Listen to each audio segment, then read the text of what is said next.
रटियार सर्कलच्या रेषेपासून धावण्याची ताकद ओम पहा अक्षरशः ब्लॉकल चेंडू टाकलाय. वा व्हेरी गुड बॉलिंग. सुरेख चेंडू आपण पाहतोय.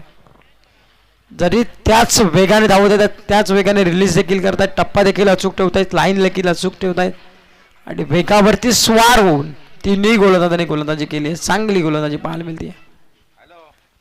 हा देखील फटका फसला आहे. स्वतःच्या फॉलोथ्रोमध्ये झेल घेण्याचा प्रयत्न आणि ते आलेत. क्षेत्ररक्षक विकेट क्रमांक 4 होईल मैदानाच्या बाहेर. अरमान होईल बाद.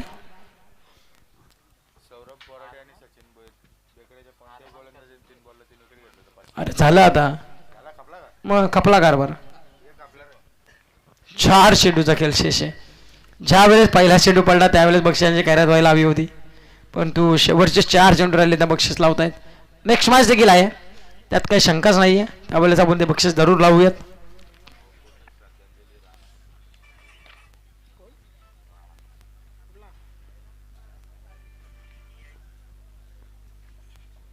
हा देखील वेगवान चेंडू. हा देखील झाला चेंडू निर्धाव. बीट होत आहेत वारंवार. डॉट पर्सन पाहायला गेलं तर जवळजवळ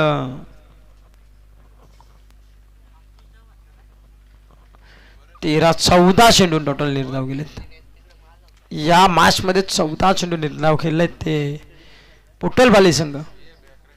हा देखील कव्हरला चेंडू उडवला. डीपेक्षा कव्हरला चेंडू दंदन करत चालला आहे. क्षेत्ररक्षक पोहोचलेत वेगाने. तिथे एकही धाव घेतली नाहीये. ते फक्त आणि फक्त मिडल षटक खेळण्याच्या कदारावरती पाहायला मिळतं आपल्याला. 4 चेंडू आतापर्यंत निर्धाव फेकलेत.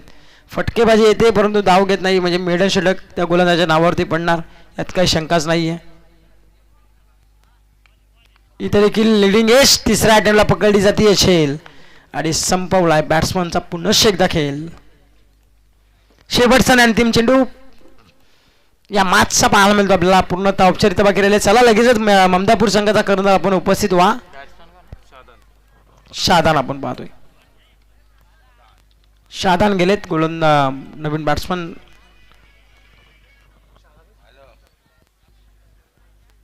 सातव्या क्रमांकावरती. ही तर देखील फटका फसला आहे आणि ही ते सोडली जाते एक झेल आणि परंतु पाहायला गेलं हे देखील षटक मैदान आपल्याला पाहायला मिळालं. 2 विकेट घेत दोन्ही गोलंदाजांनी फेकलेलं